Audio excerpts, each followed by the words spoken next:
Hello friends and welcome back to the Revision channel. So friends, today I will talk about GALAX RTX 5070 Ti HOF. So friends, the GALAX has introduced another HOF card based on the RTX 5070 Ti SKU. So friends, the GALAX HOF means Hall of the Frame represent the brand's top graphics card design adapted for enthusiasts and overclockers.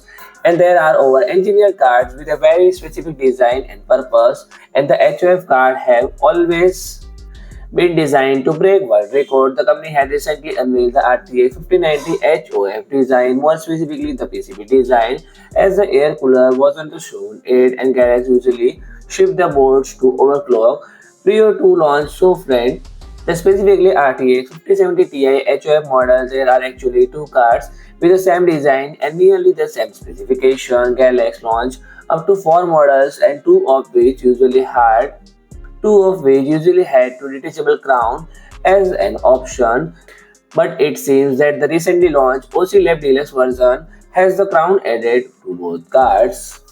And both cards have the same specification otherwise, which means a 300 watt TGP up to 350 watt, and the clock for Deluxe are 2512 MHz in gaming and 2580 MHz in OC BIOS, and whereas the Deluxe X will ship 2512 and 2610 MHz configuration respectively. So friend, if you like my video, please do like, share and comment, and don't forget to subscribe my channel and press the bell icon.